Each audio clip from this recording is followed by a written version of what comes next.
time to fluff around today? No worries. Just swing into Caltex and pay for fuel with Pay and App to speed on through.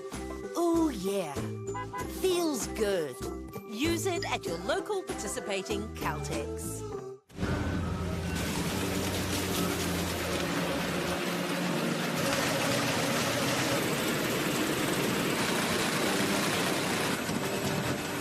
This isn't about printing. It's about better results with over 90 offices right across the country in residential, commercial and rural.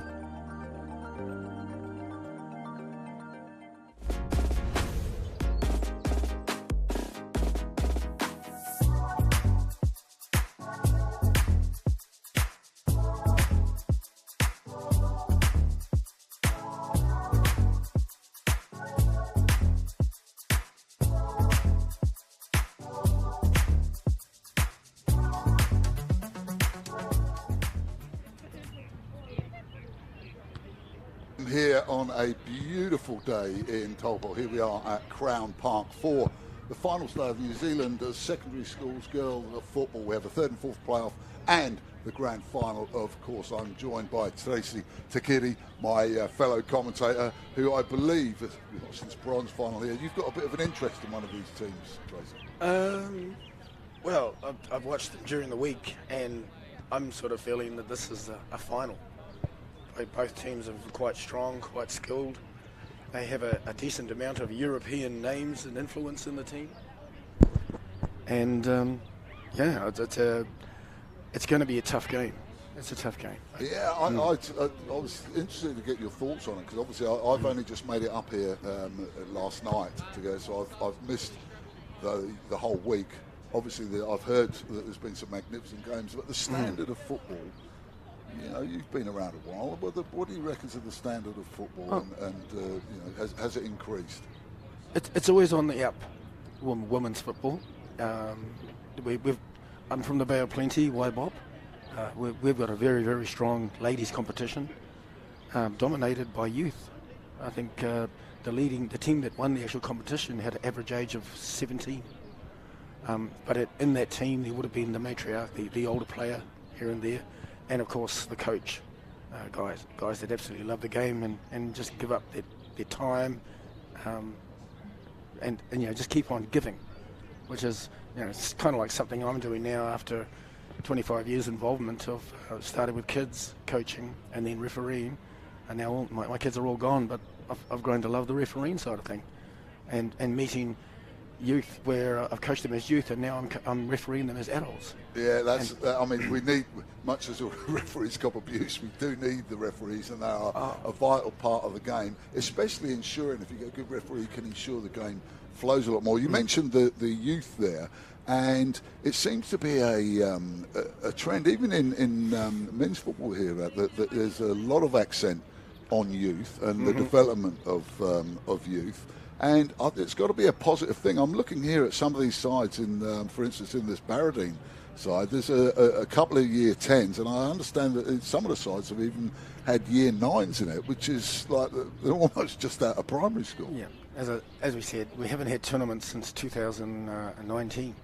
So the last 3 years, these guys have been stuck in the couch, stuck in the lounge. So we see the St Kentigern's line up there. And of those players, is there anyone who stands out for you that we should keep an eye on?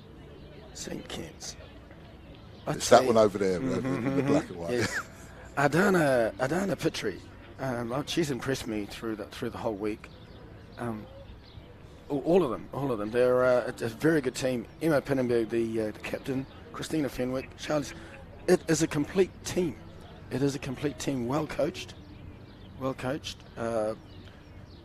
Yeah, I say we've got two very even teams here today. It'll be a big mission for Andrew to keep the game flowing and allow the ball to move and let these girls show their talents. Well, the Auckland, this is actually a repeat of the Auckland Knockout Cup final, where St Kentigern's finished runners-up to their opposition today, Barradine. And in fact, I think if I look back, the last tournament, Barradine actually won the grand final in the last tournament.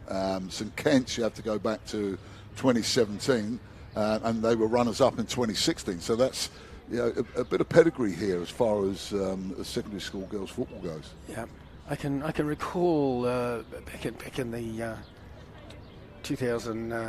early 2010 to 18, St Peter's of Cambridge won it one year. You would have thought that we had reinvented the wheel, because these sort of tournaments are always dominated by the strong Auckland teams. So when a YBOP team won it, oh crikey, the place went crazy, went really bad. But those are the years you see them. One year they come along as 9s and 10s. The next year they're 10s and 11s, and then good teams attract good players. So you find a little bit of what can I say, dealing going on in the background. I can well imagine it. I don't think the Auckland teams are going to take that lying down there, getting turned over by a Cambridge outfit. I'm just wondering about the you mentioned this is the first finals now, Tracy, since 2019. That's 2 or 3 years where young girls haven't had the opportunity to represent their school at this tournament, and that must be a big blow to them, because they're gone now. They're never going to get that opportunity again. Yeah, well, it's an outdoor sport, and unfortunately we all don't have to wear masks while we're running around on the field. They bide their time. I think there's still football going on somewhere in the country, regardless of lockdown. Communication with your phones and your tablets and whatnot. Coaches keeping people in touch with what's going on, and I understand a lot of players would have had private training regimes to keep their skills up, sitting in the corner of the room juggling a ball for 59 touches.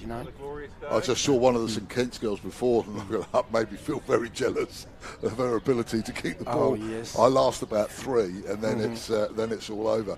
We're talking about the standards improving here in girls and women's football. I can remember years ago, when I was first living down in Wellington, that I had a couple of girlfriends who played football, and the standards were, there'd be a couple of really standout teams, and the results each week would be 14-0, 15-0, and those. But now you see it, and the fact that the girls and women are getting access to more coaching, to more facilities, to more sponsorships, it's totally changed. It has. The dynamic, and made it a much more competitive game, which means that the players are going to get better because you're playing against better people. Absolutely. I mean, look at our under-20s going away overseas and keeping us clean team sheets. Unheard of in the women's game. Our white ferns, competitive on the world stage. It's fantastic, and I must say a lot of it starts here at this 15 to 18-year-old age.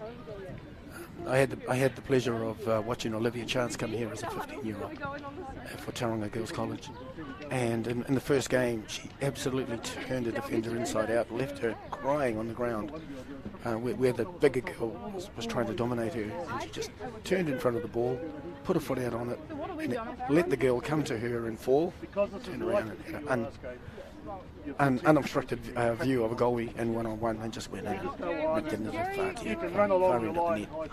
So the girls here, the men who have played for years are out there. We've got Coach Ryan Schiffman of Barradine. Now, I don't know how long he's been with Barradine girls, but a most pleasant chap. And I've had a meeting with him 2 or 3 times during the week, and all the sportsmanship and the, what do we call it, manakitanga, friendliness, supporting each other. It's just really cool from all the coaches. It's been really, really exceptional. Yeah, well, I suppose over the years they've become a community, and there'll be coaches and managers and people involved that have been there through the tough times as well, in the early times when nothing was coming their way, and now suddenly everyone wants to know them. Mm-hmm. Okay, here we come. I think Andrew's about to bring them out. So we've got Andrew Mitchell there with the ball as our referee today. Andrew's from the big eastern Bay of Plenty town of Whakatane. I know it well. I say when I know it well. I was there at the opening of the public hotel in 1985 that reopened. One of my early days of New Zealand. So another one of, that's why you know him so well. He's one of your Bob colleagues. One of my Bob colleagues. And the 2 ladies with him on his right is Debbie Stevens, AR1 from Northern Football, And on his left is Bridget Baker, also Northern Football. 2 accomplished referees. Oh, looks like we're having the subs come on from the other side. I think it was Jerry Gibson there who was doing the aeroplane routine. I'm not sure what that was all about. Maybe it's a sort of retirement game or something, or maybe she's just one of those characters that enjoys. There must be something special. We'll try and find out later exactly what was on in there. So there's the 7th formers. Right, there we go. We've been told now it's the 7th formers who are basically playing their last tournament. Yeah. There you go. So I'm going to keep an eye out for that, Jerry Gibbons, see if she plays as well out there as she did in that sort of entrance, the grand entrance here. The coach of St. Kentigern's is Dean Lasuve. I hope I can pronounce that right, Dean. You can catch up with me later if I'll turn you to service. We have goalkeeper Lucia Willis for St. Kentigern. Number 2 is Xing Lawrence. Number 4, Maddie Dowling. Number 5, Emily Clark. Number 6, Danny Levy. Number 7, Olivia Steele. Number 9, Hannah Saxon. Number 10, Pia Vlock. Number 11, Brianna Clatworthy. Number 12, Hannah Kavanagh. And number 13, the captain, Ardana Petri. Sorry, the captain below her is Emma Pannenberg. Number 14 is the captain. Number 15, Christina Fenwick. 17, Charlize Kerr. And, beg your pardon, that was a optical error there, Miles. Yeah. 16 is Charlize Kerr. 17, Jerry Gibson. And 28? No, we won't mention that. We won't mention 28. We'll have a word with the lady, Zuko and Janine in the office later about number 28. Yeah, they tried to stitch us up. By putting an extra name in there that has nothing to do with what's going on here today, but they just wanted us to announce as one of the players and get ourselves into trouble. A laughing fit. On the Barradine side, we have in goal Issy O'Connell, number 4 Lucy Hunt, number 5 Katie Brough, 6 Penny Brill, 7 Marie Green, who is the captain, 8 Maddie Wolford, 9 Emma Pates, 10 Georgia Roberts, 11 Lily Cesaria, 12 Issy Durand, 13 Olivia Page, 15 Grace Neal, 16 Charlotte O'Neill, 17 Taylor Fisher, 18 Holly Roberts, and number 20 Gabby Abraham. So we have number 10 Georgia Roberts and number 18 Holly Roberts. They're twins. They're twins. They are twins. They're twins. Luckily they've got different numbers. You can tell them apart.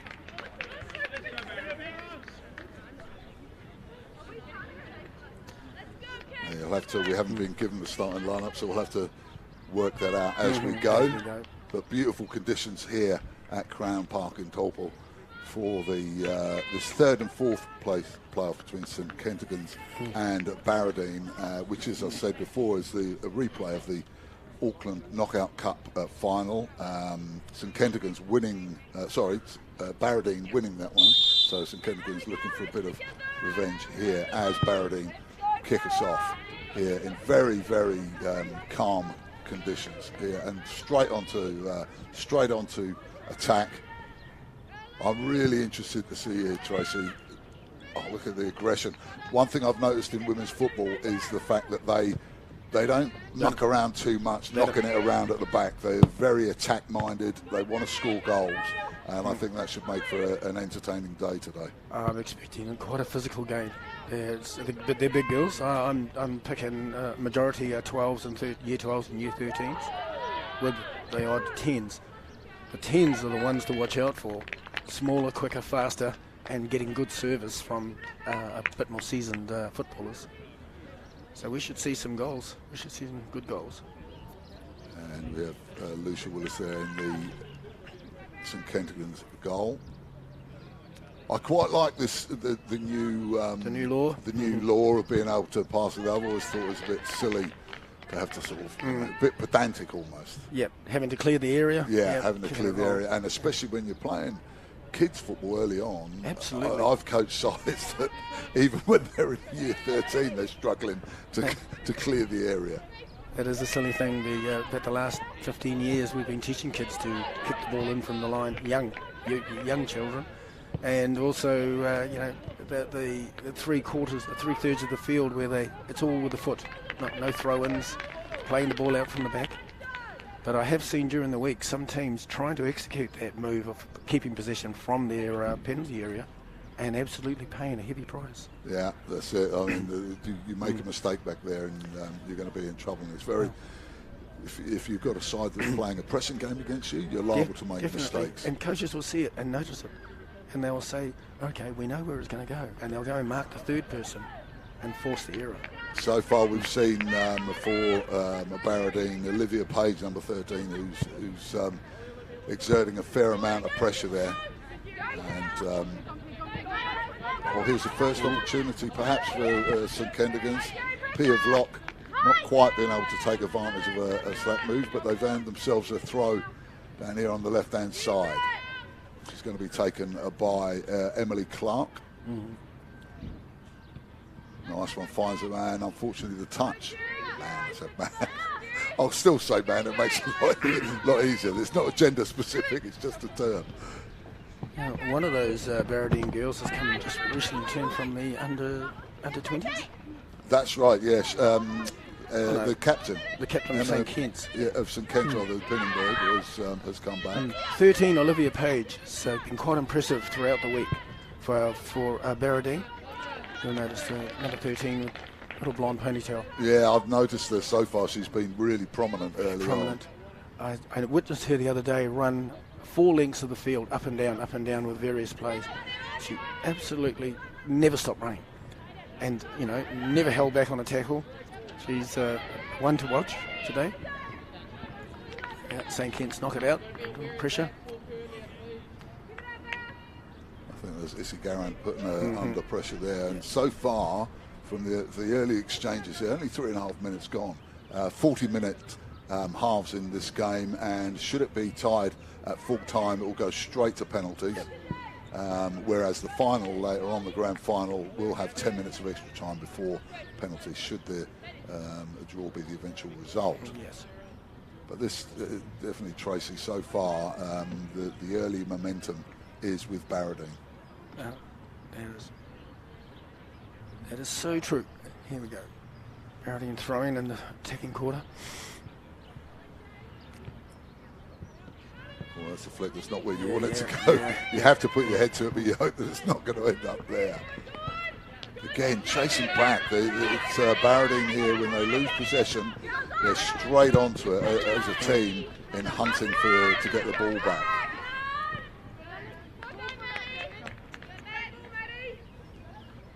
And you mentioned about the Olivia Page running up and down, the fitness. If you get fit players in any level or standard of football, it makes a huge difference.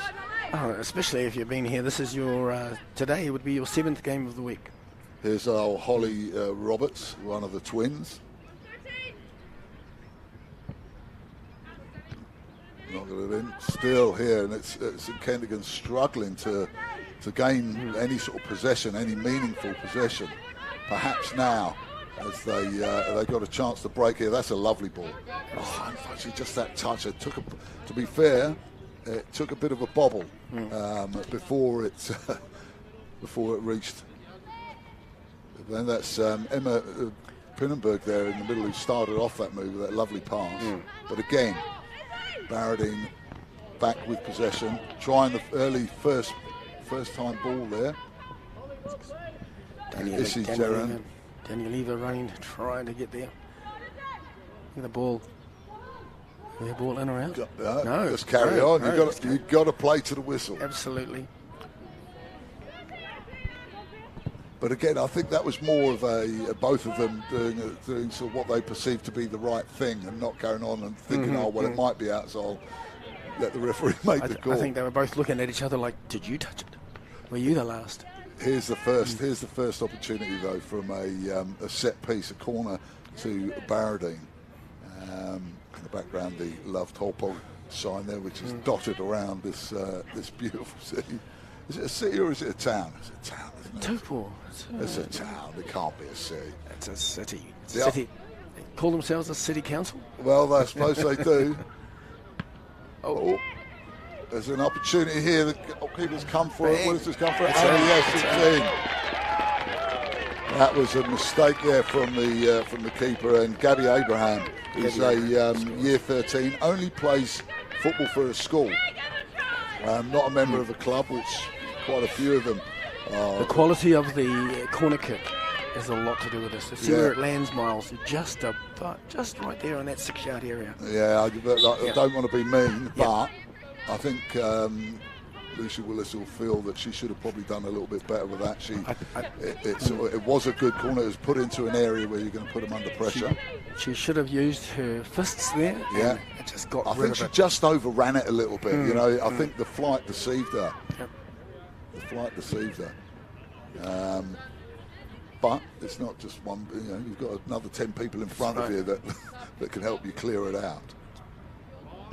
So I think really there's no shock that Barradine have taken the lead from their performance so far in this game. 7 minutes they've dominated. I just I'm wanting to see at least 10 or 12 phases with the ball. There's Lucy Hunt there, who plays for Eastern Suburbs Reserves, and it's her second year in the team. She's a year 12, number 4 for Barradine. Here we come. And again, really, really hard. That could have been such a crack of the ball, but not quite the pace there from the goal scorer Abraham to get on the end of it. Emily Clark again making the clearance and now taking the throw. Perhaps they can manage to launch something from here, asking for it on the head. That's another one. So they're moving up. There's nothing wrong with moving up the sideline bit by bit. Land grabbing. Yeah. Jerry Gibson. Yeah. Oh, and look, Rover's on the pitch as well. He's on the other pitch. Number 2. He's on the number 2 doing a number 2. A lovely dog. I want to pinch it out and taking it home. Here it is. If he does, we'll have to get number 28 to come and clean it up. Yes. Now here's a chance now. Oh, nice tackle. Really very strong. Look at that. That showed determination. That's about 1, 2 or 3 there. And that's the captain, Marie Green, for Barradine, showing leading by example there. That was total commitment. You talked about the physical aspect of the game. Yep. And it is, and another thing, you talk about that, another thing in girls and women's football, there's no histrionics. Oh, no. No. There's no rolling around or... You commit to a tackle and you win it. That's the basics of the game. Yeah. Winning in those little dogfights. Yeah, and you don't cry if you get hit hard. You just get up and get on with the game, which is a hark back to sort of 50 years ago in the men's game. I have seen a couple of instances of tears where people have gone up high for balls and accidentally fallen onto people, and you feel that back slamming into the ground, getting winded. It's not very nice for the ladies, for the girls. No, it's not very nice for anyone. I think I'd start crying if it happened to me, Tracy. Yeah, but I can't remember an incident all week where someone's gone in physically and to hurt. These ladies have a lot of respect for each other. They look after each other, and it's all about the football. It's all about skill. A little period of possession here for St Kentigans as they try and get themselves back into the game after conceding a very scrappy goal. I see Ryan Schiffman there giving shifting directions to people. Go left, go right.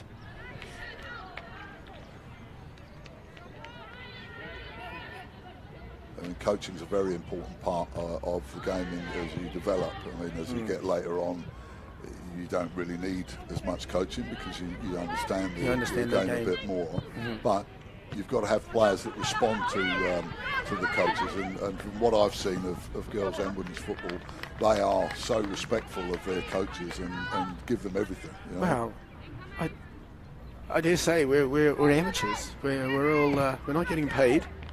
The coaches they may get lunch provided, but they won't have to make any sandwiches or do any laundry for the team, because that's what mum and dad and the managers are for.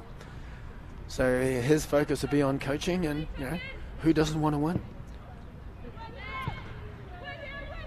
See that this is the clearance there. That's the what you've got to watch out for in terms of being able to clear it. It's obvious that, and it's a hard thing. I probably couldn't kick it further than that. Goalkeepers at the professional level can kick it a really long way, so you can get away with those sorts of clearances. But there we see now a short clearance, a poor touch, and now suddenly they're on attack. Barradina are back on attack. Gabby Abraham throwing the ball in. Look at that chasing back again from Olivia Page. She's everywhere. I think she's a little bit unlucky there. Yeah. I think she actually earned that throw there. I think there was maybe a touch of it, but there she is again. You can't. You're right. She's a pest. She's just going to keep going. Everything's available to that girl. Players like that are invaluable to the side. Absolutely inspiring. Yeah, they lift other players as well as. There we go. Abraham had dropped there into the middle. They were clearing it and not being able to clear it at all. That was a bit of a hit and hope there. It should be easy to pick up for Lucia Willis. I see on the stats, Olivia Page, Eastern Suburbs Premier player, and her 4th year on this team, starting as a year 10. So 4 years. Yeah, that's a lot of experience. This may be only her 2nd tournament, if that. That's in the last couple of years. Yeah, she's missed out the last couple. There she is again. Yeah. It makes it easy because we only have to remember one name now because that's what's going to be touching the ball. Look at her, she's just changed. She's everywhere. I'm exhausted just watching her. Yeah, it's not very structured at the moment. It isn't at the moment. It's starting to get a little bit scrappy, but you can still feel the St Kitts are getting a little bit more possession, but you can still feel that pressure from Barradine is paying dividends. Look at that again. Yeah, misread. Yeah, nipping in there, and that's Holly Roberts, one of the twins, nipping in there. There's Olivia Page again. And that's tried to cut through the middle there, missed out. There's a chance here. They're trying maybe a little bit too ambitious. They're trying to thread the needle, aren't they? Yeah. Not really showing up for each other. Marie Green, the skipper, going in again with another couple of big tackles.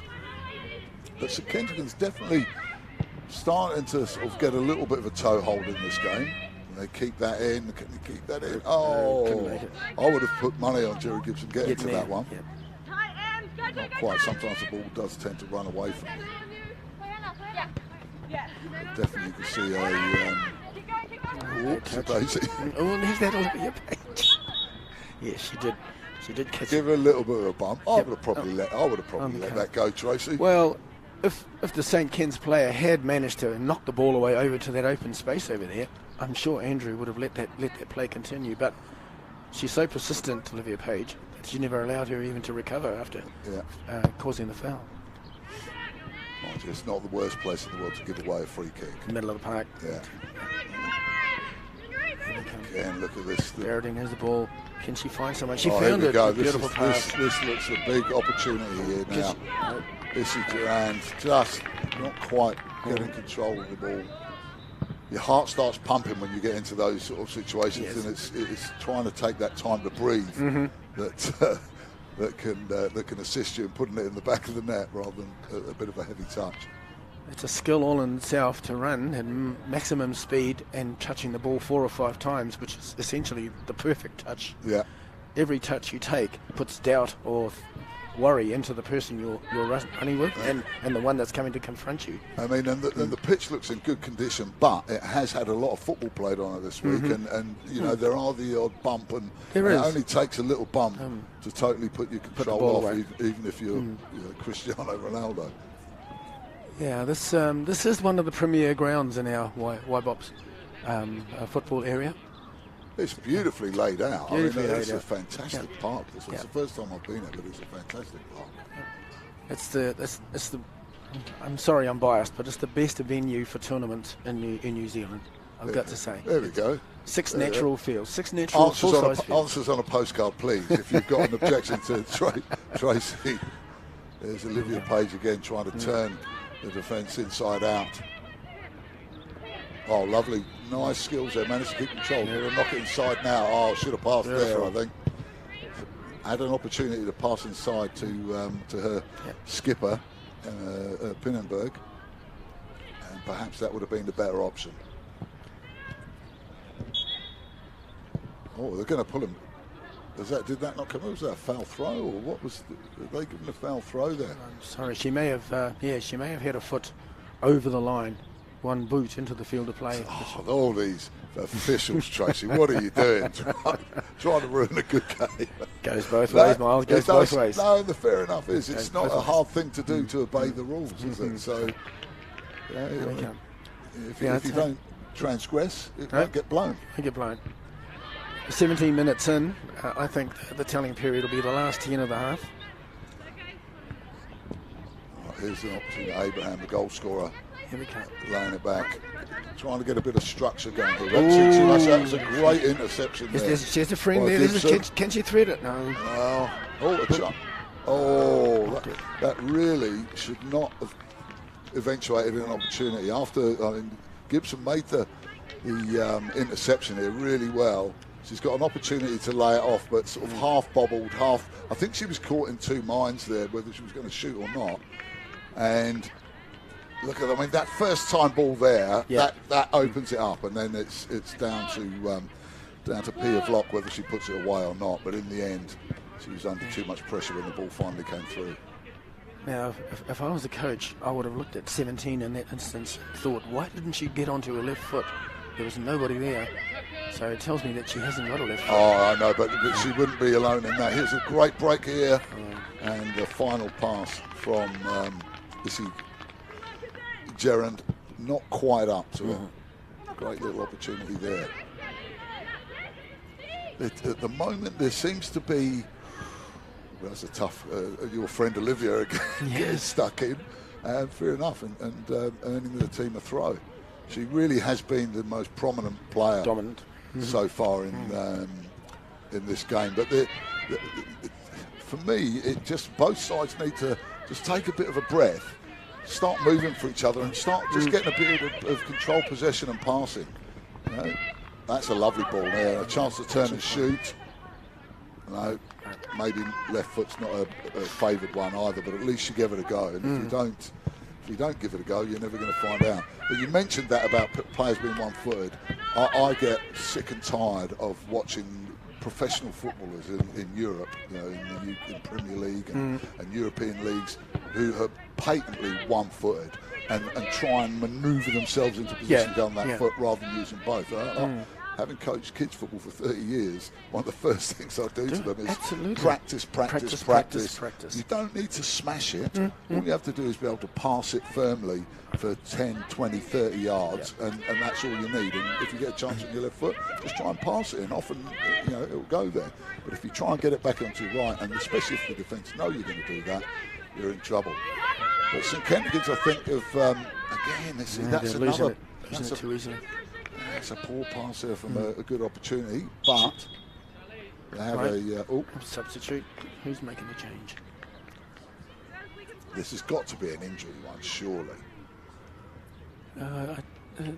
The line AR has given a signal for a change. St Kent's have brought a new player on. Yeah, no, but it's got to be an injury change, surely.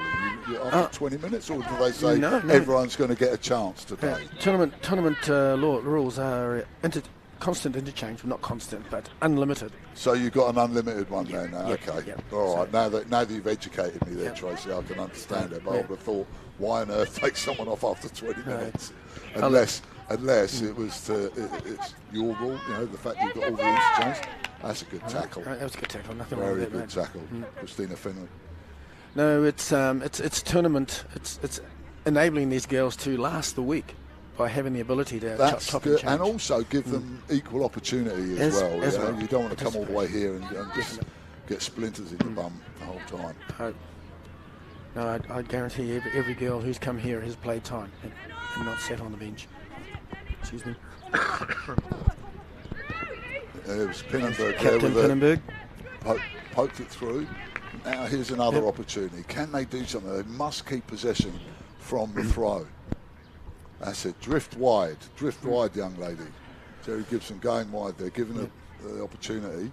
And that's another thing that I'm really hot on that you never see in the Premier League anymore is, beautiful term, I'll tell you, I'll bore you again with that in a minute, is when the ball goes out, don't turn your back on it. If it's your throw, sprint to it and get it straight in, down the line most of the time. Absolutely. And people are asleep and you catch them out and you get in behind them.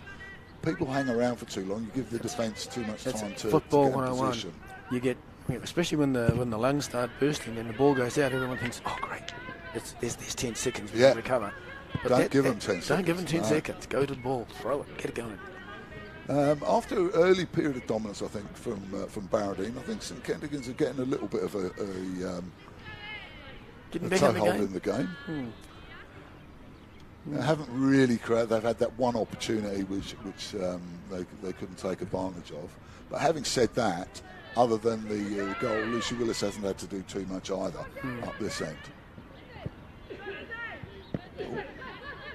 Now here's a chance. Oh, great tackle. That needed to be made because they were under pressure. The ball had moved away from her, but she followed it up strongly. Lucy Hunt down there on the left-hand side for Barradine. Here's a chance here. Now, who's moving for her? You've got to have it here. Well, you've got to switch it left. There's a player there that should have perhaps, Emily Clark, that should have had it maybe a little bit earlier.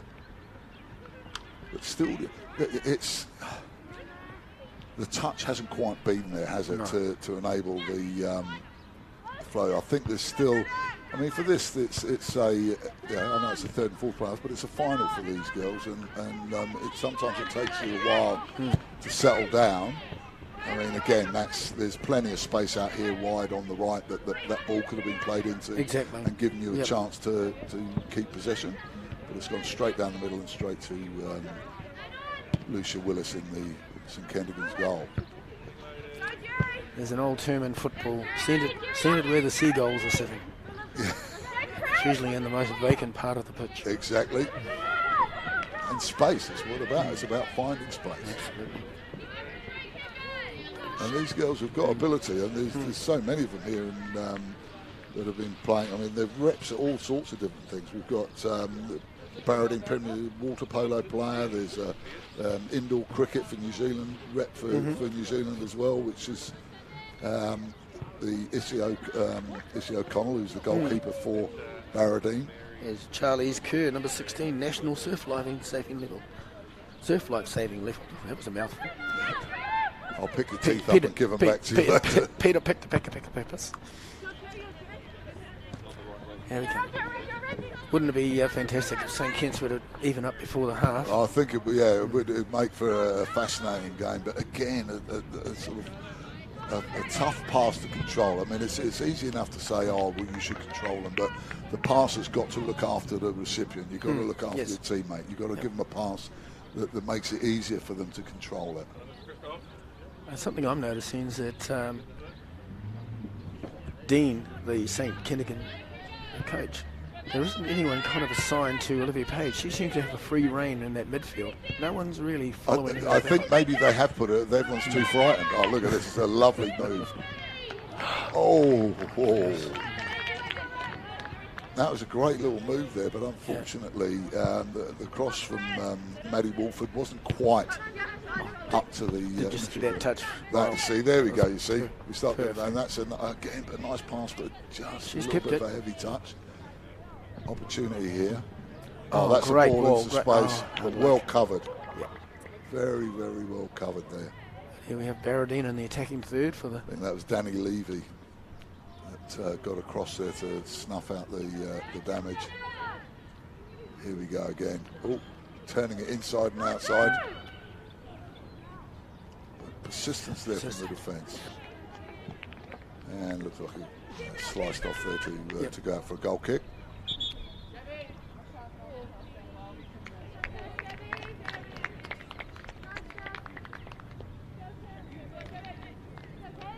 Most important position on the field, goalkeeper. They're totally underestimated. They don't get the glory. They make one mistake in a game and they get pilloried. A striker can miss 10 chances, put one away, and suddenly they're a hero. I've seen some real unfortunate goals conceded, where there are 6 fields here. This is pretty flat. There is a couple of bumps, but there are others with quite bumpy terrain. And I've witnessed the goalie getting the ball passed back to her, and she was going to send it 70 yards. And at the last second, as she lifted her foot to strike the ball, it bobbled. Complete miss into the goal. I saw England against Croatia. That happened. I'm trying to think of it. Was it Ian Walker? Was it? I can't remember. Anyway, or it might have been Paul Robinson. One of them anyway. Totally mucked it up, and the same thing happened. So it could happen to anyone. Anyone. Oh. Yeah, I think Barradine will be a bit disappointed after their initial dominance that they haven't managed to kick on from there. Certain players that you can see being prominent. Holly Roberts has put herself down. Olivia Page, Missy Durand have been there for Barradine.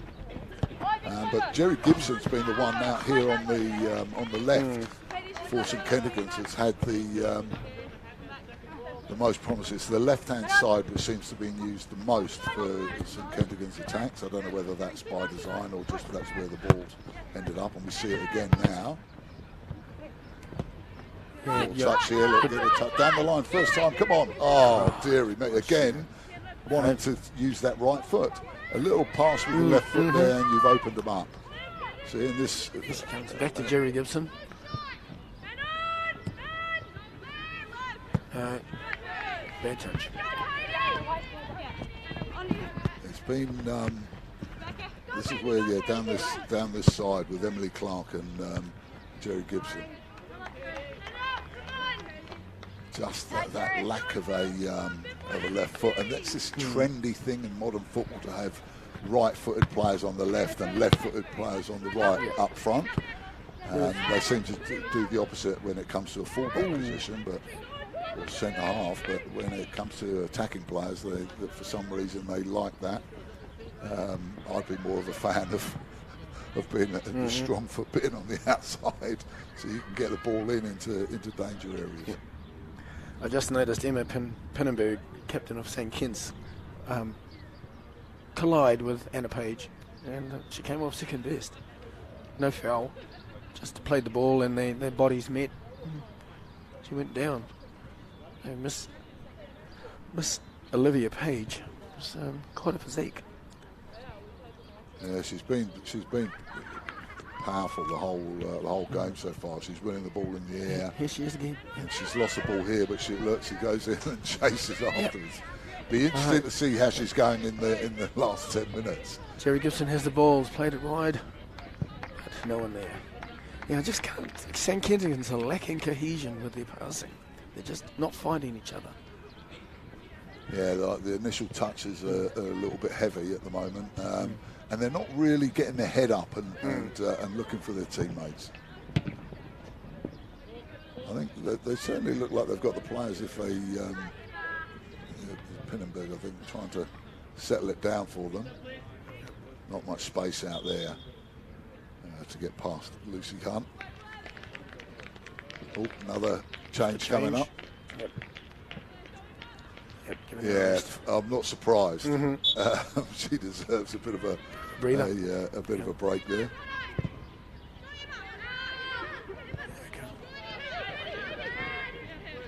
I think that's Katie Bruff there. Oh, Golly's coming. Well done. Yeah. Here's an opportunity here. Good foot in there, because if that ball gets played through there, they might have a bit of a numerical advantage then.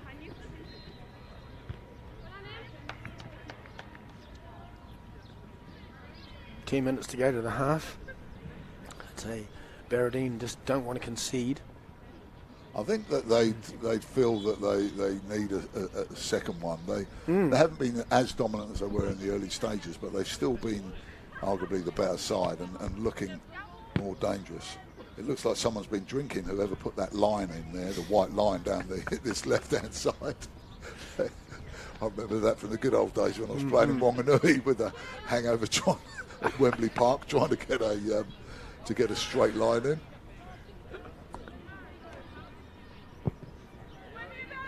We've seen now already Lucy Willis there taking off, taking the goal kicks, and Danny Levy taking them, but it's straight back. There's Holly Roberts. Nice feet, now get it wide. Oh, unlucky. It was the right idea. It was. Her wing forward there went too far forward. No, good tackle there. Penny Brill laying it off. Here we go, you've got a chance here. You've got to get it wide. There was a hand there. I think it's a ball to hand rather than hand to ball. Holly Roberts is probably going to get pinged there. Yes. They just don't seem to be able to get that last pass away at the moment, do they? Lovely skill there, lovely skill. But again, good defending, and I think we've got to give a credit to both sides in terms of their commitment and their closing down of players. Right. As our stats are telling us, these two teams from Auckland have played each other several times this year. In knockouts and round robin play. Well, they know each other really well. That's a great thing. There's Pinnenberg with an opportunity now. Just first time down the line. Come on, you can do it. Good closing down again. It's easy for me to say it from here, but Lucy Hunt's been very strong closing them down on that side. Limiting St Kitts to 3 or 4 passes, and see that should have maybe been passed first time rather than taking that extra touch, but still no damage done. It's 4. Yes, she just has played it. Now you've got to move. You've got to move to back her up. You can't just be standing there after you've passed. You must move. Yeah. Get one in. No. Have a look. Oh, well. Going to say it's well worth having an effort, and I think if you watch women's football at any level around the world, a lot of goals get scored from a long way out. Goalkeepers haven't quite got the stature a lot of the time as in the male game, so you've got a chance there if you can get it at that right height, putting them under a little bit of pressure. Definitely. We saw that you would have thought that would have been an easy one to collect, but it's not. Once it starts drifting. Goalmouth is 8 metres wide. It is 8 metres by 8 feet. It's a big area. Oh, good well there. Good well there. Got to feel confident, haven't you? You've got to command. I love goalkeepers that command, especially that 6-yard box. You've got to be the boss. Yep. Goalkeepers that don't make me very nervous if they're playing for the teams that I support. I'm seeing St Kitts a little bit tunnel vision and trying to take the ball into the attacking third around the penalty area and looking for the great miracle chance that Barradine are not going to give them. No, they're not sort of passing for each other. They're not moving. The movement's a little bit late, but having said that, they've played a lot of games this week. It's easy for us sitting on our backsides here, watching it, just sitting there. And I'm thinking tactically, I'd be trying to force a corner and get a set piece going. Well, we've seen or have maybe the odd dig. Oh, here we go. Here we go. It just bobbles on. So there's Jerry Gibson trying to keep it. She's done well to keep that because there was a couple of players challenging him for her as well. Look at the amount of Barradine players that come back on D. I know, but look at the pressure they're putting on the ball. This is good to see because it's. I'm not a fan of players sitting on. There you go. One bad touch. There you go. And Maddie Wolford clears her. And now, could it be attack at the other end? A forced position back to themselves. Yeah.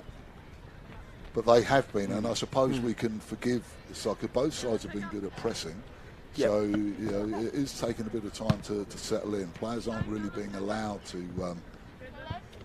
get the control and touch and the time on the ball that they'd like. Incidences like that, when the long ball gets through onto a centre-half, you've got to imagine they're going to miss it. Absolutely. You've got to run past them as an attacker. You've got to run past them. And if you're flat-footed and they miss it, you're not going to take advantage of it. Don't you ever let a chance go by. Exactly. Here we go. Now the flick went backwards. absolutely no one there No in one the there, middle. no, feeding the fish. That'll be a disappointment. That'll be a disappointment there for the coach, St Kentigern's coach, Dean Lassev. I think that's how they're pronouncing it. That for me was a silly move where she threw the ball to her player in between two Barradine players. Yeah. Touch, come. Oh, now here's the chance. Here we go. Well, they've got But position. who's missed? It's St Kentigern's throw, surely. Oh, dearie me. I certainly missed that one. I would have thought that was a St Kentigern's throw, but maybe it took a clip. I was wondering why no one was moving quickly to take it. Here you go. So Here's the chance now. Touch.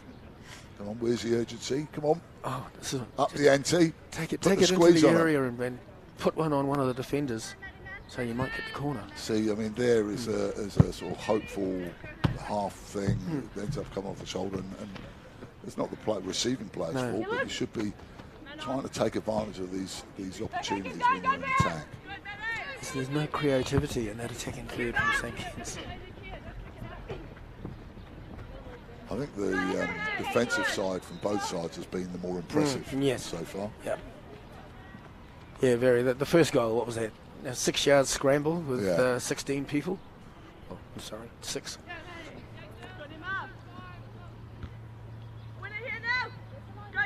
Here we go. There's another chance here. 2 minutes left in the first half. Another good solid clearance, no mucking around. Here's a chance though. That's a lovely turn. Really lovely turn from Holly Roberts. But again, another solid challenge. Very, very solid challenge. That's a great bit of defending. Now, this is a lovely turn. Look at that. Holly Roberts turning, getting in there. But look at that cover there. I'm coming. at the shoulders. No mucking around. Goodbye. Hannah Kavanagh. welcome to my area. Now this is where this is where the first goal came. The Barradine goal came from a corner, from the other side.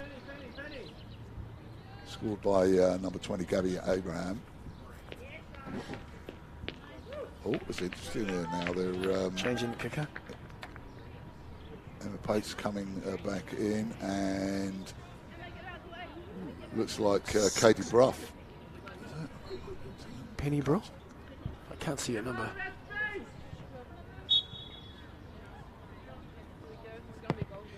Yes, 6 Penny Brill. Oh. Right, now's a big chance for a counter-attack, but again, look at that, coming back, the skipper, Marie Green, getting back there, and basically turning defence now into an attack. A nice pass down there. Oh! What a goal! Absolutely. Guess who? A cracker, and you just can't argue. You cannot argue with that.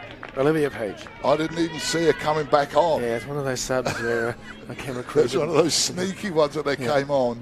And as I was saying before, Tracy, you know, it's worth trying to crack from a fair way out, but this is ridiculous. How far is it out here? 35, well, she's about 35 yards. Look at that, but that is so well struck. Look at that, that's perfect. You can't. I don't think even a 6'5" keeper is going to struggle to get that one over, tip that one over. Look at that, just under the crossbar, no chance at all. Not a chance. And frankly, a goal. Look at that, right on the half death. time. Right on the death. 2-0 Barradine at half time. St Kentigern, I think, are going to be a little bit disappointed that they haven't managed to create a little bit more. A bit disappointing for them that they haven't managed to create. I think the kudos on that goal would go to the coach, Ryan Schiffman, taking her off, having a chat, and giving her. And saying, now, when you get the ball just before half time, smack it and hit it right into that spot. We only have a little change of plan here, Olivia. I want you to go out there and have a crack from anywhere.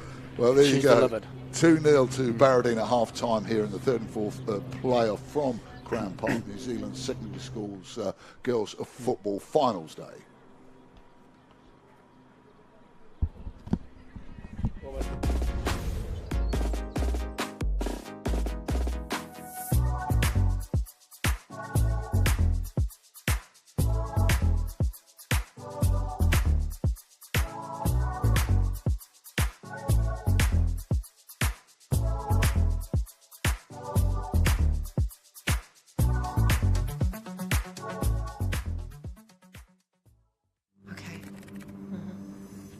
Yes. Okay. Yeah. This isn't about long-distance calling, technology, or living overseas. Do I have one more bid? Thank you. We're going to go once. We're going twice. And we are sold to the Kiwi phone bidder from Manchester. It's about Bailey's finding buyers that others can't.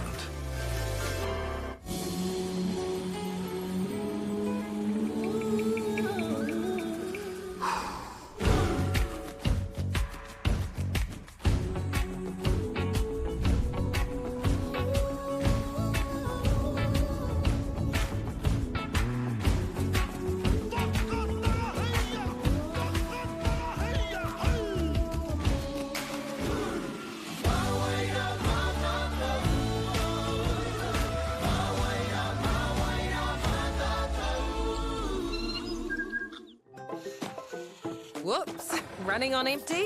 Enjoy a 6 cents per litre fuel discount at your local Caltex with Pumped every day. Ah, feels good, eh?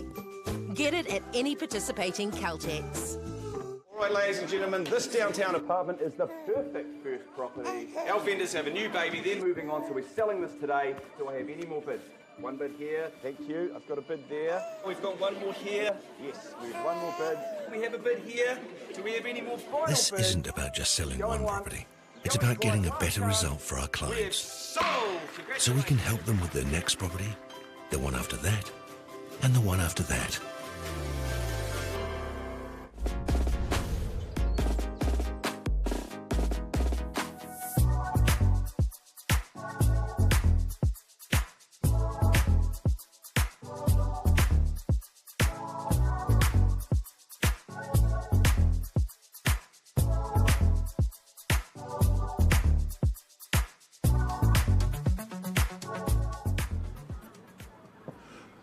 Welcome back to Crown Park here in Taupo, the finals day for the New Zealand Secondary Schools Girls of Football. This is the playoff for third and fourth, which is a repeat actually of the Auckland Knockout Cup, where St Kentigern's lost to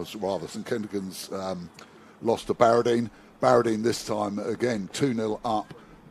The first half had some good incidents in it, but I think mainly the accent on the defending. But here are the key moments from that first half. Early on, only after about 3 minutes, corner to Barradine comes in. Lucia Willis doesn't quite make it, and then there's a game of head tennis, backwards and forwards, before eventually, another little flap there before Gabby Abraham puts it away. St Kentigern's had a reasonable chance here, but just couldn't quite keep it down and blazed it over the bar.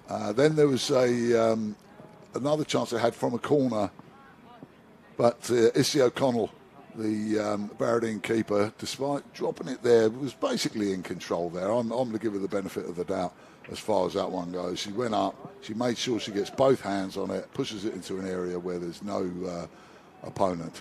But then really the highlight for me of the half, from the player of the half, Olivia Page, from fully 35 yards out. And, you know, some people might put the blame on the goalkeeper there, but no, I don't think many keepers in the world would have saved that. This really was, from the star player for me so far. I mean, that is so well hit. Absolutely power-driven and dipping just underneath the bar. A truly magnificent goal that would have graced any game of football around the world. Coming out now for the second half of this third and fourth place playoff. Barradine are going from right to left here. St Kentigern's really, they had some bits of possession. They had some bits of possession for a while, but they haven't really made the most of it. No player from either side has really given too much time on the ball. There's a lot of good defensive work, people covering for each other, so any little break that gets made, someone else is coming across to cover for you. If we could see some of that, more of that in an attacking sense, in terms of people moving and giving their teammates support, we might see the game open up a little bit further. But so far, Barradine well worthy of their 2-goal lead. Andrew Mitchell bringing the ball back out from Whakatane. Our referee this afternoon, Debbie Stevens, AR1, and Bridget Baker, AR2, his able assistants on the sidelines. And really, Issy O'Connell, who is also a New Zealand rep for indoor cricket, not had too much to do in the first half. Another 40 minutes coming up. If it should be level at full time, there will be penalties straight away. No mucking around, no extra time. But in the grand final, there will be. There will be. And St Kentigern's, again, they really need to somehow get a period of control possession. Here's the undoubted star of the first half. A little bit of a fall there. Well done, the keeper coming out, Lucia Willis coming out and ensuring that there was no palpitations for the defence. But this Olivia Page has been everywhere, all over basically the whole left-hand side of the pitch, just everywhere. She went off for a few minutes of the break. There's a rotating subs. I hadn't even spotted her coming back on, and she hits this wonder goal. And here we go again down the line. Yeah, she's also looking. She's been most innovative. A little bit unlucky there. Those are the sort of passes. My co-commentator here today, Tracy DeGiddy, joins me again after having had, because he bought his bladder from Woolworths, he couldn't last the whole game without having to go and seek refuge in the toilets. And I did look for coffee for us, Miles. Yeah. But unfortunately the line was too long, so... No, fair enough, mate. I forgive you. A certain Miss Fanny Schmeller from the office is bringing us a coffee. Oh, that's good. In a minute. Yes. Here we go. This really has been a game that's been dominated by the defenders. I was saying, Tracy, that there's not been much time given for any player of either side on the ball. It has been helped by the odd heavy touch or the not really looking for where the pass should be going. Issy Gerrans that was a great pass. Issy Gerrans had a good game as well. I think she's been, but again, another good interception there. Players defensively getting in and helping their team out. Oh, thank you, Fanny. You're a doll. Yeah. Yeah, my lawyers will be on to you. Which one? Are they all long black? No. Is that a light one? Here we go. There's a chance here of the skipper, Pinnenberg, which is heavy. having a bit of a crack here for St Kentigern's. We've got a little chat going on here between Tracy and someone who's going to be disciplined afterwards for trying to wind us up on the team sheets. But there, St Kentigern's actually will be really happy about opening that one up. This is a good opportunity. It's a good chance here. But again, good closing down. Put pressure on Pinnenberg there and forced her to maybe sort of hurry her shot.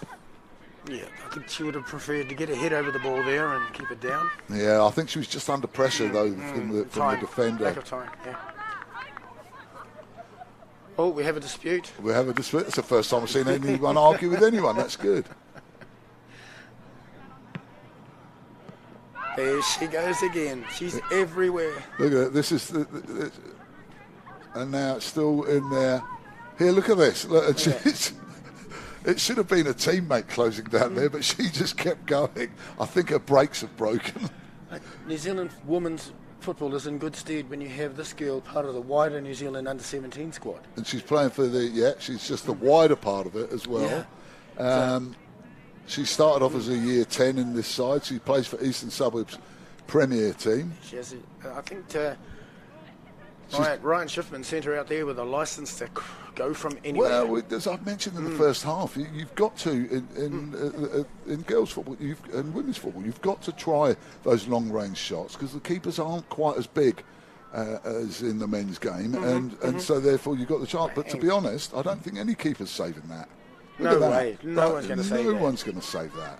you know, you only have to be 2 yards off your line, which you're bound to be from that far out, and you're beaten. So, I mean, that really was as good a goal as you're going to see from long range. Even more incredible, the fact that they've Now been she's here, gone over that side. Yeah, more incredible, they've been here 5 days, and she's still performing like I saw her 2 days ago. Yeah. To get them into this position. Not all by herself, mind you, but heck of a contribution. Pinnenberger there's.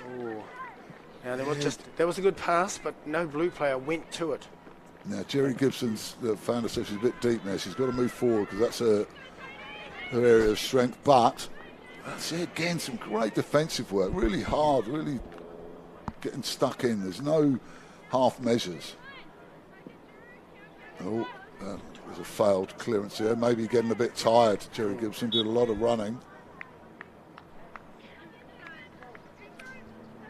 Yeah, she's maybe took a bit of a knock there as well. She looks like maybe she's carrying a bit of a knock.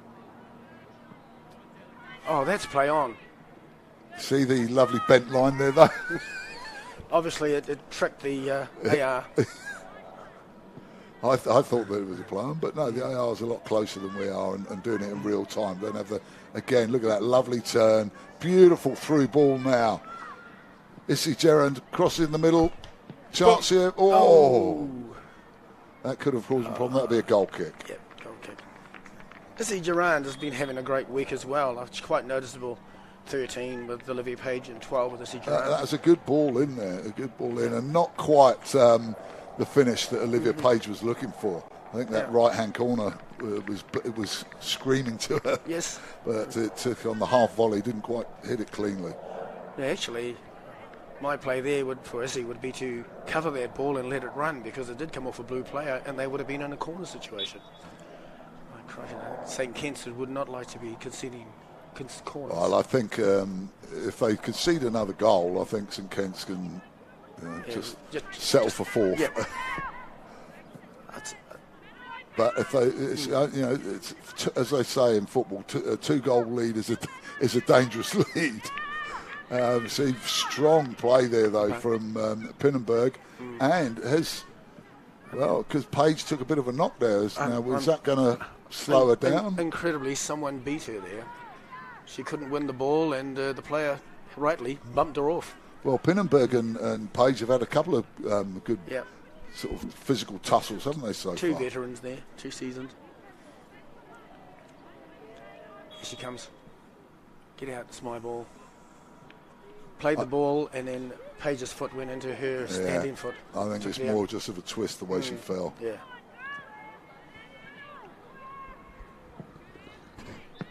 Oh, but again, back there clearing once again.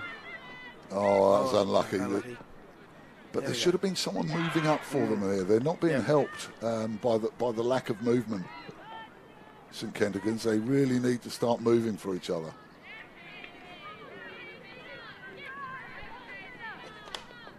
This is Grace Neal. Grace Neal's won the possession. Well done. No, that's Fenwick. We got it wrong. We got the wrong team. That's Christina Fenwick. They're winning the ball, but again, it amounting to nothing. And I've lost count of the number of throws that St. Kentigans have had that within 5 seconds is back in the possession's back. Here, and there's a lot of pressure here. Well done. Kept her cool. Kept her cool there, did Lucia Willis, and managed to and timed it rightly to clear the danger. Pinnenberg seems to be more prominent now going forward. Yes. Who's outside? There we go. There's got to be someone. Well done. Yes, well done. It's a good ball. Oh, referee. Oh, that could have been. I'd be appealing for that. I don't think there's anything malicious or anything in there, but I certainly would be appealing for this. For mine, 17 walked through the player. Oh, dearie me. I'm afraid. I'm afraid to say more. No, don't say it. You've got to look after your mate. Well, they're only seeing it in a split second. In a split second. So leave the abusing of the referees to me. Thank you. But it's interesting here. It looks like Gibson has moved over to the right in this half, and she played down the left in the first half. Maybe she just likes, and a chance. Well, things are looking a little bit more promising here for St. Kitts. For St. Kitts. It looks like Pinnenberg has pushed herself a little bit further forward. We see her again there, creating that. She's pushed herself in the middle, further forward. She was in a far more defensive role in that first half for mine. And Gibson's moved down to the right-hand side, and I think because she's naturally, from what we've seen, right-footed, that might help them a little bit more. She was struggling with that left foot of hers to get the ball in. She looks more comfortable already. I'd say St. Kitts are looking at 40 minutes. 40 minutes. This is our last 40 minutes of football here. And they are. They're fully committed, but they're playing against an equally committed side. I don't think any player on either side could be accused of lacking commitment. No. Here we go again. That's Penny Brill. Oh, lovely little touch there from Emma Pates. But again, another clearance. Oh, lovely ball from Pinnenberg first time. You've got to win that. You've got to be harder in there. That's Pitri Adana. They're really, again. Is that a goal kick or a corner? No, they get the corner. I thought that was a goal kick. I thought she just mishit it, but it was a long way away from me. So, but more pressure, and I think the real change in this is the injection of the skipper Pinnenberg. No doubt the coaches had to rethink his strategies after the goalless first half. You've got to change, you've got to create momentum, and I'd say he's given them a new instruction. So far it's certainly worked. Yes. Oh, that's flicked on foot. Oh, where was the first time volley that I was waiting for? Exactly.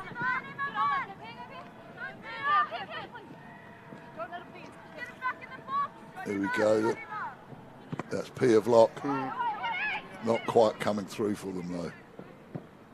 But it's certainly the momentum has shifted. So you can see there now how many of Barradine are back. And here's another chance for Gibson again. Another corner. Pressure.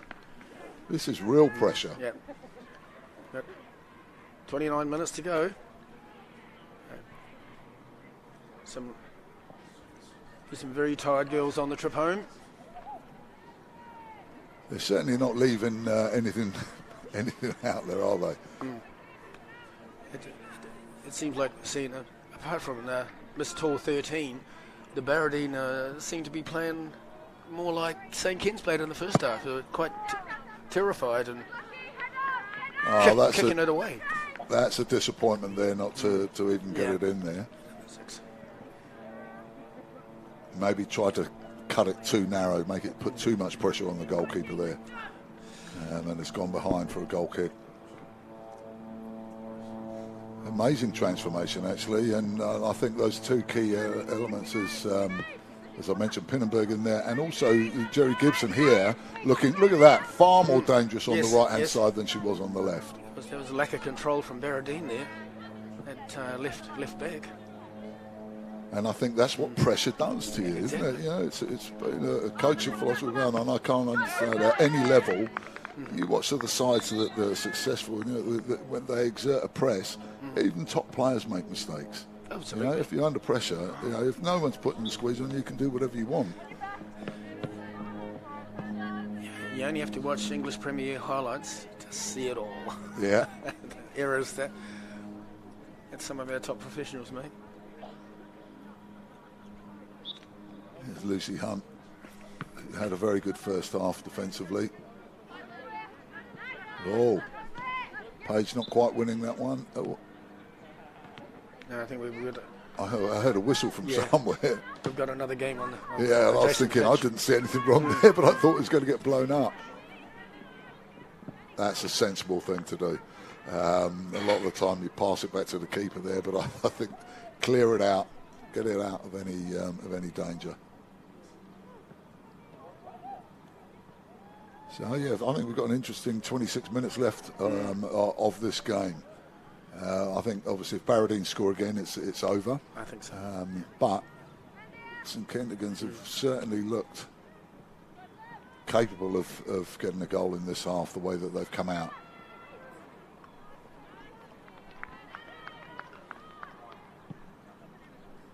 That's it, get out the other end. Now put them under pressure. Here we go. Ooh. That's a nice ball. Sensible, rather than trying the hard one through the middle.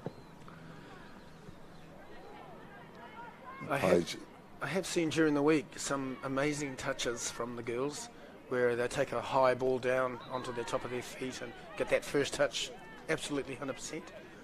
But it's very few and far between here today. Here's Pinnenberg again, who's really been prominent in this half. Got to push it out wide now. Gibson should be somewhere floating around out here, I'd imagine, down the line. Oh, there she was, but the ball didn't reach her. Again. Substitution. They're taking Olivia off again. Sounds like Olivia's going again. Or is it another Olivia? It must be the Olivia Steele. Olivia Steele. So St. Kitts. Going off for St. Kitts. I think there's a substitution as well for Barradine, but it's very hard from where we are to see who's going on and off.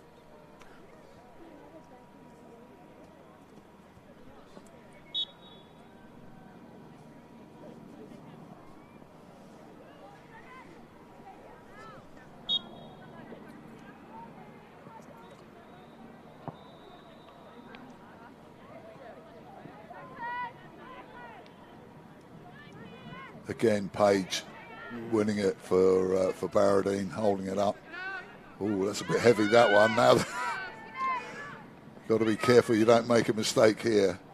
Did the sensible thing, but it's going to come straight back. Keep it. And again, wide. That's the ball. That's the ball. Yes. No communication there. Played it forward to the right wing back who didn't read the play.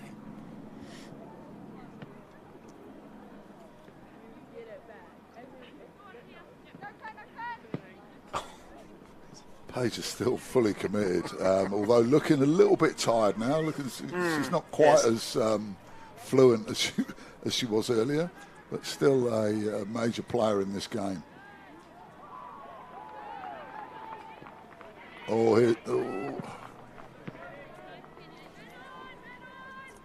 So Kennigan's definitely looking as if they're capable of getting back into this game.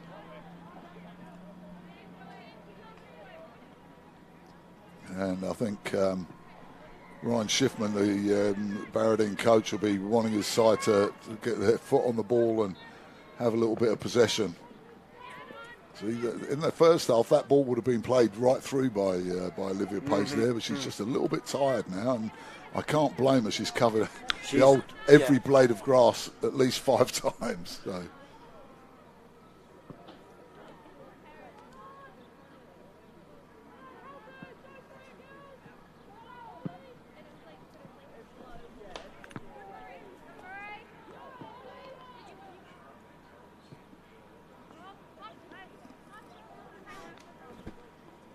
Yeah, there's something. I wouldn't be surprised to see Olivia Page just maybe get a little breather soon, just so she can reinvigorate herself again and come back in for the last 15 minutes. So.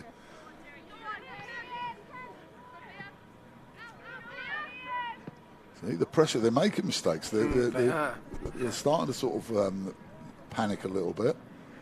And St. Kentigern's, I think they're believing that they can actually get back into it. You can see a bit of self-belief coming in. Look, lovely turn. Oh. That's a real pity. That's a real pity after turning them there, not being able to get the ball in. This is a great turn. You've got past. You've got to get this ball. Oh, there we are. Yeah, the old left right. What are you saying? Our golf shot? Yeah, gutted it. Look, pressure coming across here as well, and bam, they get themselves another throw. So great bit of pressure. Great bit.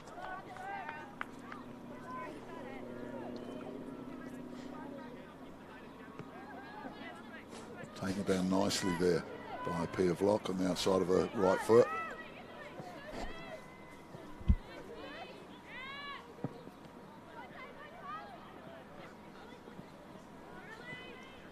There you go. Oh, just again just slightly errant pass, and Emma didn't read that coming. but now they've got the ball back again, but just giving it away cheaply there. I think that you could admire the intent of trying to be attacking with that, but maybe the big hoof downfield would have been a better option. Taylor Fisher's got the ball and stolen by, she's getting around now, Jerry Gibson. Sorry, that wasn't Jerry Gibson. Oh, yes. Pinnenberg again, battling for a side. She really has been the major figure in this, and if they're going to get back into it, she's got to keep playing like she is at the moment. Yeah.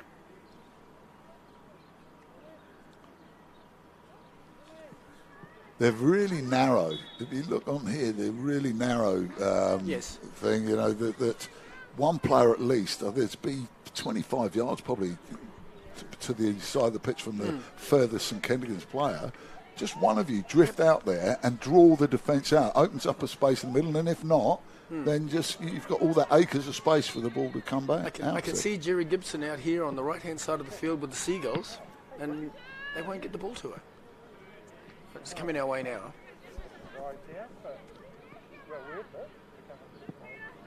Oh, that's a ball here. There's a ball here. There's a chance that's Holly Roberts offside. Maybe. Yeah. Nice idea, though.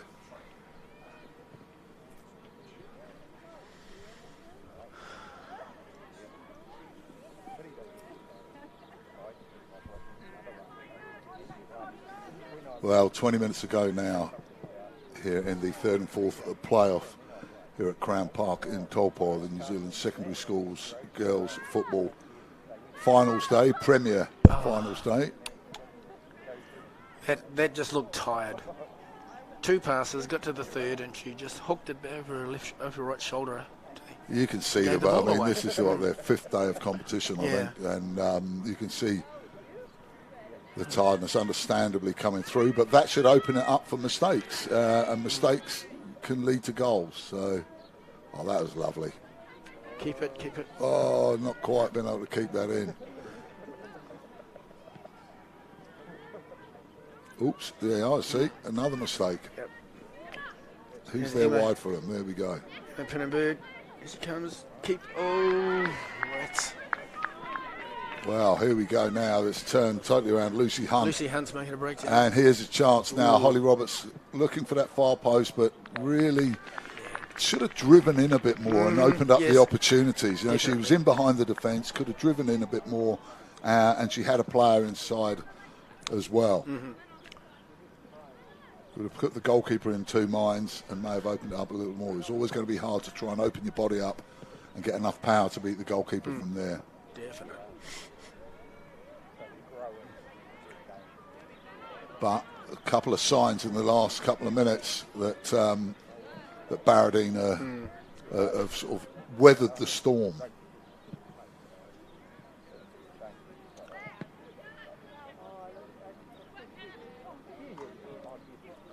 Again, Emma wins it. Well done.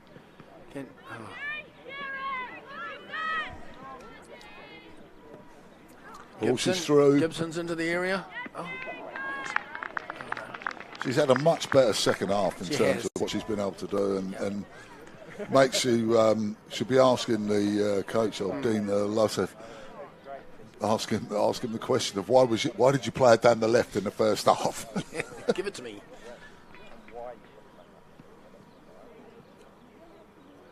More substitutions coming here. The camera doesn't really show the full field. They're almost in 50% one side of the field. It's just. Well, you could. Yeah, it's almost the whole blanket. I mean, I really would bring one player just out, drift that even a bit wider, just to try and open up that middle.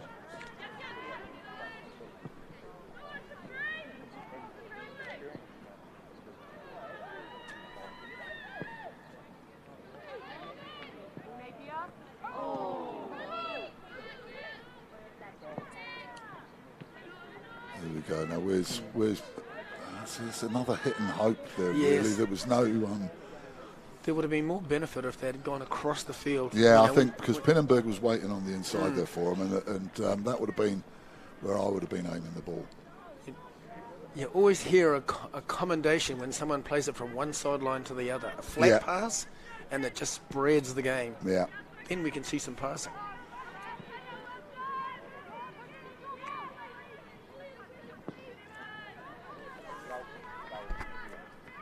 Oh, interesting. I thought that might have gone the other way, but it's gone to St Kent's throw. St Kent's now.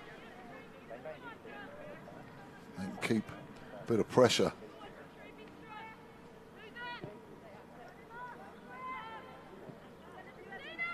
Get to it. Oh, you'd have thought that that had to be one there. Yep. But So, retain the possession. legs are tired now. Here's our friend Jerry Gibson. Can she find a friend? Here we come. Piavlot tried to turn there, and luckily no one up the other end cause them grief.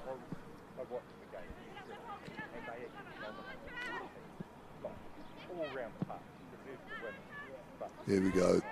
Oh, this could open up for Barradine here. Yes, there's a few phases happening here. Someone out wide now, has to be out wide. First time. It's good that you got there in the end, but that should have been there the first time. Oh, a chance, but someone coming up the far post here. Holly Roberts. Oh, offside, really? No. We haven't. Oh, no. I don't know what's happening there. Has he gone back for it? Oh, is someone injured, or is it? I don't know what that was for. Was that an offside, or?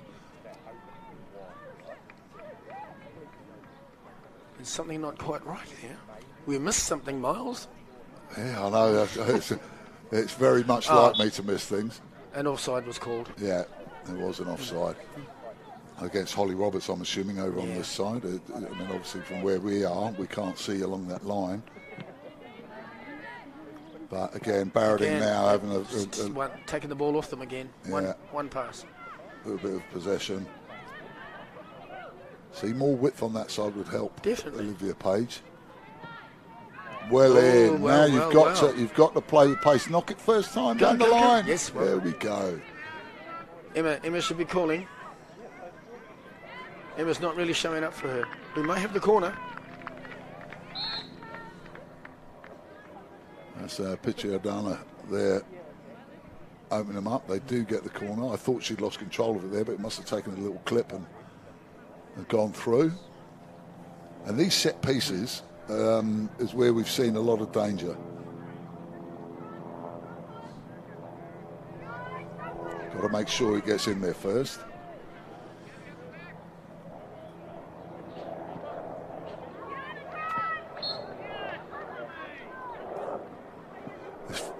It's distracting having this whistle from the other pitch. Oh, what a flick! Oh, that really would have been a great goal. A lovely little flick with the outside of the right foot, a little sort of back heel almost. That would have changed the day. Look at this, getting in there. Oh, it came off the back. I thought it was a flick, but look how close that is. And the frustration of not being able to get there, turn it in. That would have given us a good last 10 minutes. It's been a far more enterprising second half, I think. St. Kentigans are trying to get back into this game.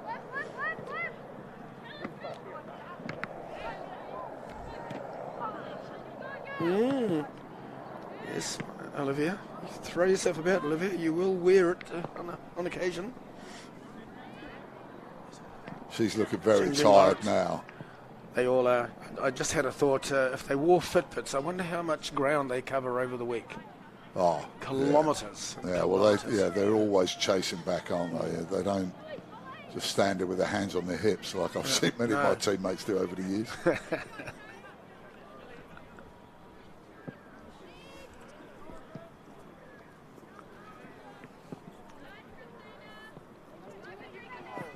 Yeah, but you can see the heaviness in their legs, which should I mean, it's going to open up opportunities in terms of mistakes, but then again, you've got to have the energy to take advantage of the mistake as well. So it works both ways.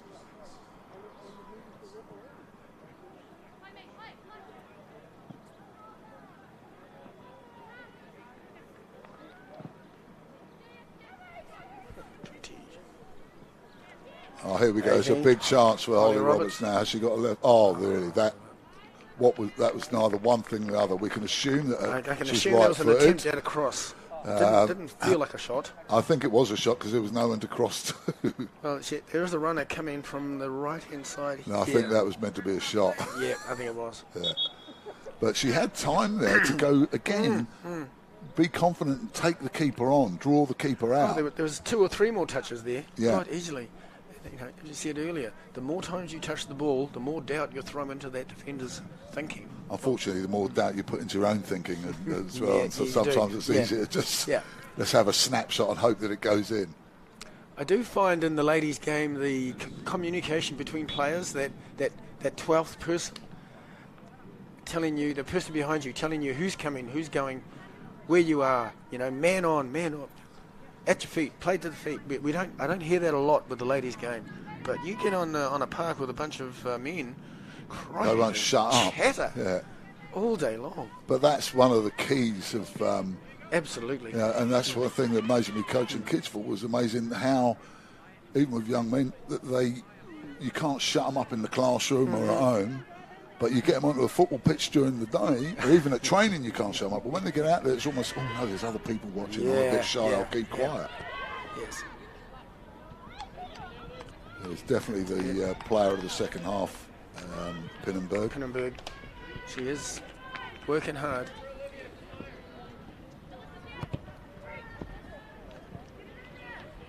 Back to Pinnenberg.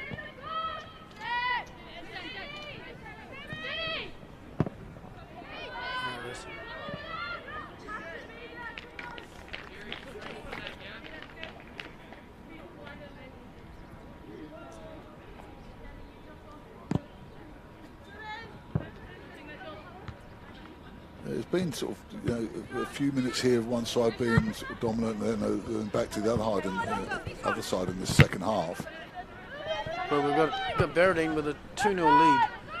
They'll be feeling a little bit more comfortable now as each minute goes. And there's Charlize breaking through, but yet again not being able to create anything from it. Which should be frustrating for the St Kenton side, because it looks like they've done enough. To get themselves back into this game, but they're just not. That final pass just isn't working for them. Wow. 8 minutes. 8 minutes to score 2 goals to send it to penalties. Can it happen? Well, if they get one now, it will. Yeah. Has she got a left foot? Come on. Oh, again, maybe should have had it pushed in and had a go with your left foot. Yeah. Yep. With 8 minutes to go, you've got to take your chances. Got to.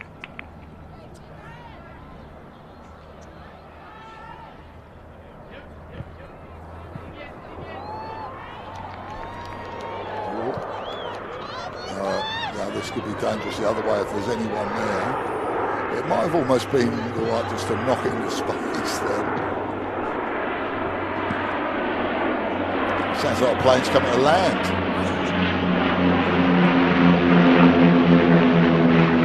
Look at that.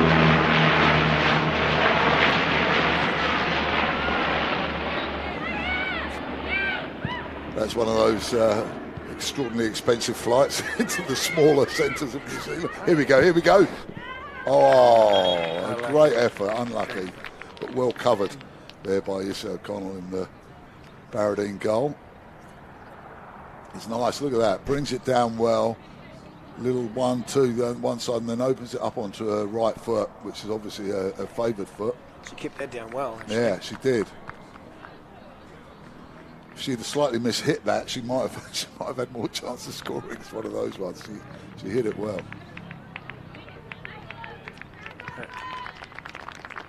Yeah. Bit of a limp there from the lead. Yeah. Olivia Page, who getting applauded off by both sides. She really has been a standout today. And that looks as if that'll be the last part she plays in this game. Definitely man of the match. Player of the day, sorry. I won't say the man of the match anymore, can we? Player of the day for me. She really has been everywhere. But you could see her tiring, and she's obviously taken a knock there and probably played through the injury. Bigger things on the horizon for that girl. Oh, very much so. Very much so. She's and like you were saying, to see that she was only in the wider under-17 squad, you know, just shows that under-17 squad will be watching her closely. Yeah, very much so. She certainly looks like a football fan of the future.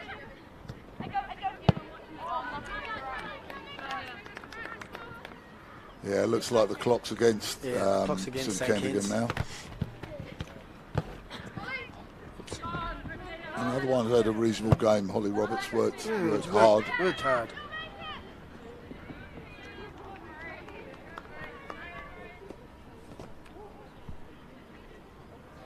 This has gone the same way as the Auckland Knockout Cup went, with Barradine victorious over St Kentigern's. Yep. St Kentigern's were third in the Auckland League. And here they go, though. Never say never.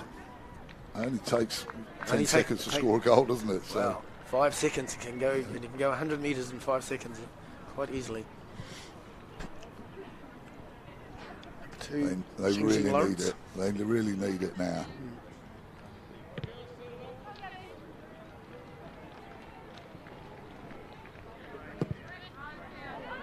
Cross. Oh, that was a lovely cross. It just needed someone to attack it. Emma Pates clears. Is that? This could be real trouble at the other end. Yes. Oh, misread. Oh, have a crack. Oh, just hold it. No. Should have laid it off, I think, there. The scorer of the first goal there, Gabby Abraham.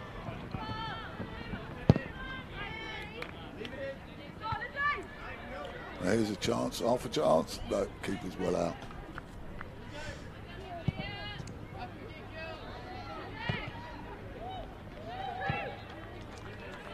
Oh, great passing, huh? That was good. Took it down well, laid it off. Now we've got to see. There's got to be a bit more support, but they seem to be running out of steam. They are, yes. Her wing forward, they never read that.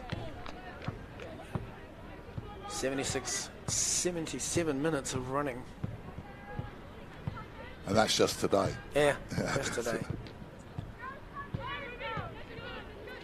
It certainly takes out. You play a tournament like this in a week, the amount of games that you've played. I'm not even sure how many games they've played, but I think they had, at least 3 group games. Definitely 3 group. And then another quarter-final. Yeah, quarter-final, semi, 7 so games.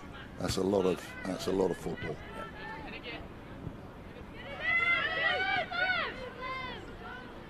Got to look for someone wide here. Long shot. Worth a go, especially at this stage of the game. 2.5 minutes left. That would make it interesting, wouldn't it, if they just snuck one from 30, 40 metres out? Yeah, I don't think that's. I thought we would have seen some goals in this half. Yeah.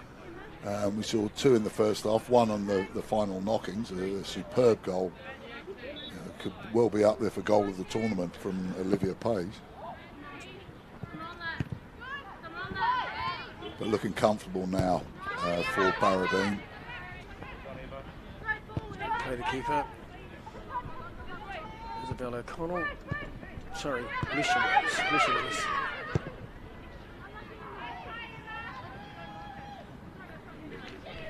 Right, Alicia. Send it. 60 metres.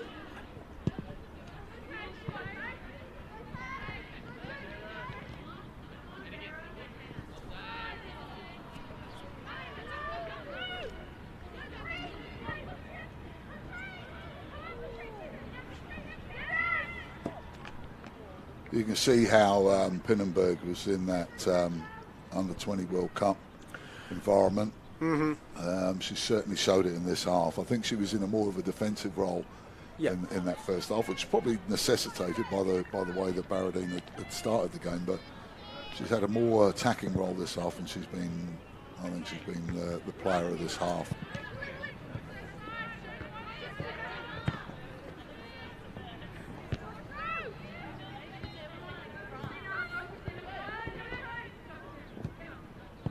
First time ball there from Pinneberg to Vlok.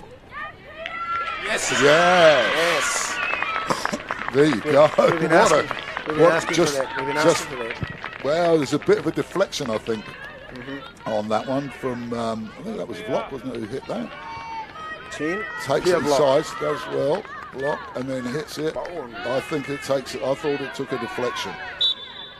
You might see a little bit better from here, but I thought that there was a deflection there. She certainly... Yeah, I think there was a deflection. But anyway, either way, she hit it well. And have we got a miracle injury time equaliser coming? Or are they going to burst away? Gerard here. Oh, pull it back. Pull it back. Here we go. There it goes, right on it. No more added time. A late strike from Pia Vlok for St Kentigans. Nothing more, I think, than their efforts deserved in that second half. But Barradine repeat the victory that they had in the Auckland Knockout Cup final against St Kentigans. 2-1 winners here at Crown Park, picking up third place. And we've still got the final to come between Mount Albert Grammar and Epsom Girls. Kick-off at 1 p.m. here from Crown Park. Here comes the first goal. Here comes the first one. This was the... Lucia was a bit at sea. I actually saw Lucia turn around and look the other way, and the ball went popped into the air. Well, this is here comes the second goal. Here is a one that we bang! You can watch that. That's going to be doing the rounds on social media. Sorry, I'll refigure that. That's about 40 metres on the fly, that one. That is, I mean, and she looks yep, up and she hits it and hits it really well. You can't hit them much better. My gosh. Than that. And this is right up there with that one from Olivia. That was a great strike. To beat the keeper from that distance, well done. Well, there you go. St Kentigans going down 2-1 to Barradine. Barradine take third place. St Kentigans are fourth place here at the New Zealand Secondary Schools Girls Football Final.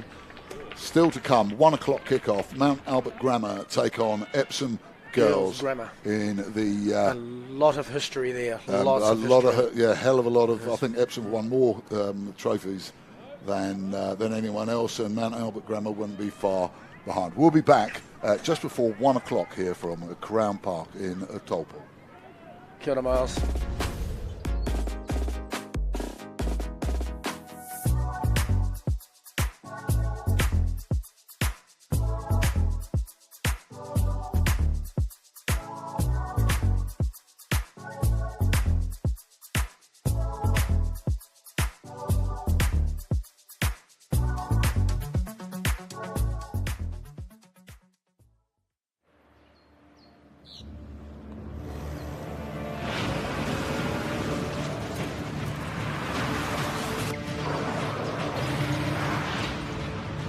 This isn't an ad about four-wheel drives.